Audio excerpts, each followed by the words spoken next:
Certification होता है और वो कैसा आपको पता चलेगा कि कौन सा आईएसओ आपके लिए बेस्ट है। फिर आता है हमें क्यों आईएसओ रजिस्ट्रेशन करवाना चाहिए, और एक आईएसओ रजिस्ट्रेशन करवाने के लिए आपको कौन सा आईएसओ का करवाना है, उसके लिए एक फ़ीस क्या लगेगा। ये सारे पॉइंट्स आज हम इस वीडियो में डिस्कस करेंगे।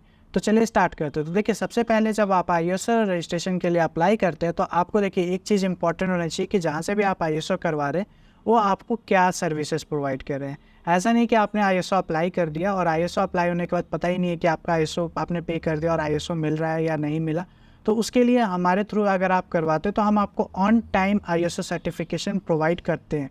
ठीक है, तो उसके लिए क्या है कि जो हमारे पास होता है, जो एक्सपर्ट गाइडेंस होती है, हम प्रॉपर आपको बताएंगे कि कैसे आप आईएसओ अप्लाई कीजिए, क्या आपके लिए बेनिफिट है। ऐसा नहीं है कि हम आपको सिर्फ आईएसओ दे दें और उसके बाद फिर आपको कोई कंसर्न ना रहे। तो इसके लिए आपने आईएसओ के लिए प्रॉपर किया हुआ। अगर आपको आईएसओ में कोई दिक्कत होता है तो उसके लिए हम मनी बैक गारंटी भी रखते हैं अगर आप सेटिस्फाई नहीं होता है आईएसओ सर्टिफिकेशन से। और सारा कुछ ऑनलाइन प्रोसेस है। अगर आपको कोई डाउट होता है तो इसके लिए भी आप हमें कॉल कर सकते हैं, क्योंकि आईएसओ सर्टिफिकेशन हम आपको ऑनलाइन के थ्रू प्रॉपर आपको आईएसओ देंगे, जिससे आप वेरीफाई करके भी आपको क्लियर हो जाएगा कि क्या आईएसओ में कोई प्रॉब्लम तो नहीं है। ठीक है, नेक्स्ट आ जाता है सिलेक्शन ऑफ आईएसओ टर्म। देखिए, नॉर्मली जो होता है, आप कोई भी बिजनेस कर रहे हैं या कोई भी सर्विसेज कर रहे हैं या मैन्युफैक्चरिंग प्लांट है, तो कौन सा आईएसओ आपको लेना ज़रूरी होता है। तो देखिए, नॉर्मली जो भी कोई बिजनेसमैन है या बिजनेसमैन मैन्युफैक्चरिंग है या सर्विस प्रोवाइडर है, तो उनके लिए आईएसओ 9001 2015 लेना तो कंपलसरी हो जाता है। कंपलसरी देखिए, इससे यह है कि जो आपकी जो भी चीज़ें क्वालिटी है वो बेस्ट है। अगर आप कोई प्रोडक्ट सेल कर रहे हैं तो उसकी क्वालिटी बेस्ट है। अगर आप कोई सर्विसेज प्रोवाइड कर रहे हैं तो उसकी सर्विस आपकी सर्विसेज बेस्ट है। तो इसके लिए आईएसओ 9000 2015 लेना आपके लिए बेस्ट रहता है। अगर आपका एनवायरमेंटल से रिलेटेड कोई वर्क है तो उसके लिए आप 14001 ले सकते हैं। प्लस इंफॉर्मेशन आईटी से रिलेटेड है, कुछ आपका वर्क है, जैसे सॉफ्टवेयर है, कोई वेबसाइट आपका डेवलप करना है या कहीं इंडिया से बाहर आपको कोई करना है, तो उसके लिए 27001 की रिक्वायरमेंट होती है। प्लस आपके पास अगर कोई खाने से रिलेटेड है, हेल्थ इशू से रिलेटेड है या फूड के रिलेटेड है, तो आप 45001 भी ले सकते हैं। तो ये मेन है। इसके अलावा बहुत सारे होते हैं, बट मैं आपको ज़्यादा लंबा वीडियो नहीं बनाना चाह रहा, इसलिए मैंने शॉर्ट में आपको बताया, तो आप ये भी ले सकते हैं। इसके बाद बात आ जाती है आपको, देखिए आईएसओ सर्टिफिकेशन कैसे दिखता है। तो देखिए, ये सारे जो मैं आपको दिखा रहा हूँ ये टेंडर बेस पे दिखा रहा हूँ। तो टेंडर बेस के लिए आपको ये दिख रहा होगा आईएसओ, ये आईएसओ 9001 2015 आपको क्लियर हो जाएगा यहाँ से देख के।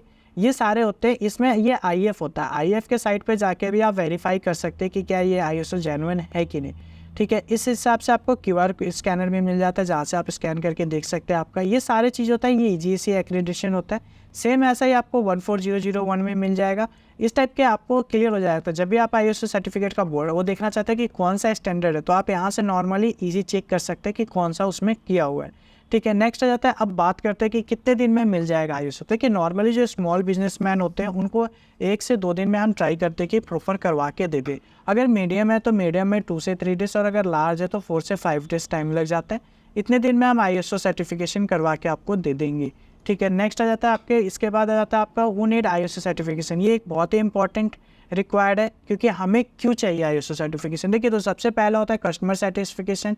ये बहुत ही इंपॉर्टेंट होता है। अगर आप कोई भी प्रोडक्ट या सर्विस प्रोवाइड कर रहे हो तो आपको कस्टमर को सेटिस्फाई करना बहुत ही इंपॉर्टेंट होता है। Next, to get more revenue and business from new customers. ठीक है, आपको ज़्यादा से ज़्यादा बिजनेस मिलता है। उसके बाद आ जाता है कंपनी एंड प्रोडक्ट क्वालिटी भी आपकी इंप्रूव हो जाती है। अगर आपके पास आईएसओ आपने ले रखा है तो आप भी चाहेंगे कि आपका जो भी स्टैंडर्ड हो थोड़ा इंप्रूवमेंट हो, और आपको पता भी चलता है कि कैसे हम इम्प्रूव कर सकते हैं इस बिज़नेस में। ठीक है, कम्युनिकेशन एंड कंप्लीट प्रोसेस, आपको एक प्रोसेस पता चलेगा कि कैसे कैसे स्टेप लेना होता है, कैसे आप एक ट्रेड में आईएसओ करके आप बिजनेस को बढ़ा सकते हैं। बेटर एम्प्लॉय मॉडल हो गया, to improve consistency of your operation हो गया, to improve efficiency, reduce wastage हो गया, सेविंग मनी हो गया, to achieve international quality organisation.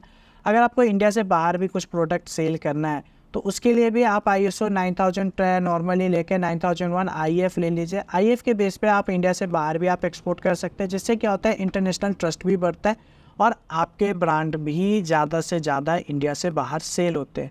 ठीक है, नेक्स्ट आ जाता है तो गवर्नमेंट टेंडर। देखिए, अगर आपको कभी भी टेंडर के लिए अप्लाई करना है तो टेंडर में सबसे इंपॉर्टेंट होता है कि आपके पास आईएसओ, नॉर्मली क्या होता है आपके पास 9001 2015 भी है तब भी आपके पास, बट ये चीज़ होना चाहिए कि आपके पास आईएफ होना चाहिए। अगर आपके पास नॉन आईएफ है तो उसकी कोई वैल्यू नहीं है। तो इसलिए कभी भी आप अप्लाई करते हैं तो आप आईएफ अप्लाई कीजिए, जिसके बेस पे आपको टेंडर ईजिली मिल जाए। To improve business efficiency, to improve market liability, ये चीज़ें आपको ध्यान रखना है और इसमें ये बेनिफिट हो जाता है। ठीक है, नेक्स्ट आ जाता है, आप डॉक्यूमेंट की बात करें तो देखिए, जो हमने प्रोप्राइटरशिप की बात करें तो प्रोप्राइटरशिप में जो डॉक्यूमेंट चाहिए होता है, सबसे इंपॉर्टेंट चीज़ होता है आपका पैन कार्ड होना चाहिए। प्रोप्राइटरशिप में कभी भी पैन कार्ड कंपनी का नहीं आता। आधार कार्ड का सॉफ्ट कॉपी लगेगा, जो पर्सन होते हैं उनका लगता है। नेक्स्ट आता है सेल सॉफ्ट कॉपी 2। अगर आपके पास जीएसटी, आपने प्रोप्राइटरशिप में जीएसटी होता है तो जीएसटी के आपके पास 2 सेल होना चाहिए। अगर जीएसटी नहीं है तो विदाउट जीएसटी भी आप जो भी आपके पास बिल है सेल का वो होना चाहिए। ठीक है, नेक्स्ट आ जाता है बाई सॉफ्ट, आपके पास बाई का भी होना चाहिए। जैसे आपने कुछ परचेस किया जिससे पता चलता है कि आप बिज़नेस रन करें, क्योंकि नॉर्मली कोई भी बिज़नेस स्टार्ट करते हैं तो उसमें आपको कुछ ना कुछ परचेस और सेल करना ही पड़ता है। तो जैसे आप एक कोई मान लीजिए आप सर्विस ही प्रोवाइड करें, तो आपने कोई टेबल लिया ऑफिस के लिए, या कोई कंप्यूटर लिया है आपने, ठीक है, या कोई लैपटॉप लिया है, या कोई फ़ोन लिया है, ऐसे करके आप उसमें देख सकते हैं कि आपका जो भी वो है आप वहाँ से बिल निकाल सकते हैं। ऐसे ही जीएसटी रजिस्ट्रेशन सॉफ्ट कॉपी आपका आगे ऑलरेडी ऑप्शनल होता है। फॉर्म नेम, जो आपको फॉर्म अप्लाई करवाना है, जो आपको आईएसओ पे फॉर्म का जो आपको नेम रखना है। उसके बाद आता है फॉर्म मेल आईडी, आपको मेल आईडी कौन सा रखना है, जो भी आपको ईमेल आईडी रखना है। फ़ोन फॉर्म नेम हो गया, उसका फ़ोन नंबर, मोबाइल नंबर, तो ये सारी चीज़ें होती है। ऐसे ही सेम आपको इसके अलावा पार्टनरशिप फॉर्म में आपको पार्टनरशिप का पैन कार्ड चाहिए होता है, उसमें आपका इंडिविजुअल का रिक्वायर नहीं होता। उसके बाद all partner pan card soft copy आपका आ गया, पैन कार्ड आधार कार्ड आ गया सॉफ्ट कॉपी। देखिए ये ऑप्शनल है, ठीक है, क्योंकि आपके पास कंफर्म का पैन कार्ड है तो आपको ये ऑप्शनल हो जाता है। बिल का सॉफ्ट कॉपी चाहिए, बायर सेल का, बाई का, जीएसटी रजिस्ट्रेशन चाहिए, फॉर्म नेम चाहिए, फॉर्म ईमेल आईडी हो गया, मोबाइल नंबर हो गया, पार्टनरशिप डीड सॉफ्ट कॉपी अगर आपके पास है तो आप ये दे सकते हैं। इसके अलावा लास्ट जो आपके पास आता है कंपनी रजिस्ट्रेशन का, तो कंपनी का जो आईएसओ करवाते हैं उसमें कंपनी का पैन कार्ड चाहिए, ये भी ऑप्शनल होता है। देखिए आप दे सकते हैं आपके पास अगर आप देना चाहें, अगर नहीं देना चाहते तो कोई रिक्वायर्ड नहीं होता। इसमें भी सेल चाहिए, इसमें भी परचेस चाहिए, जीएसटी रजिस्ट्रेशन चाहिए, फॉर्म नेम चाहिए, फॉर्म एड्रेस चाहिए, मोबाइल नंबर चाहिए, उसके बाद इनकॉर्पोरेशन सर्टिफिकेट चाहिए। तो ये सारे चीज़ें इसमें रिक्वायर्ड होते हैं। ठीक है, उसके अलावा कॉस्ट की बात करें तो देखिए नॉर्मली जो मार्केट प्राइस है एक आईएसओ रजिस्ट्रेशन के लिए, तो अगर आप 9000 2015 फॉर गवर्नमेंट टेंडर के लिए करवाते हैं 3 इयर्स के लिए वैलिडिटी के साथ, तो आपको अप्रॉक्स ये इतना कॉस्ट पड़ जाता है। इसके अलावा HACCP है, WHO GMP है, विफ्मा हो गया आपके पास, ROHS हो गया, इसका कॉस्ट है, CE मार्किंग हो गया, 14001 हो गया, इसका 45001 हो गया, इसके अलावा 22000 हो गया, 27001 हो गया, ऐसे करके बहुत सारे सर्टिफिकेशन है।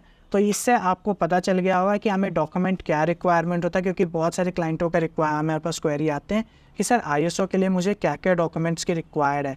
तो आप इस वीडियो के थ्रू आप अपना देख के और आप अपना जो भी डॉक्यूमेंट हो सारे रेडी कर सकते हैं। इसके अलावा आपको अगर कुछ भी रिक्वायरमेंट होता है तो आप हमें कांटेक्ट कर सकते हैं। कांटेक्ट करने के लिए दिए हुए ऊपर नंबर पे आप हमें मैसेज कर सकते हैं, या आप व्हाट्सएप कर सकते हैं, या कॉल भी कर सकते हैं। वीडियो अच्छी लगी हो तो लाइक ज़रूर कीजिएगा और चैनल को सब्सक्राइब जरूर कर लीजिए, जिससे आपको इन फ्यूचर कोई भी अपडेट आता है तो आपको टाइम टू टाइम मिलता रहे। थैंक यू एंड धन्यवाद।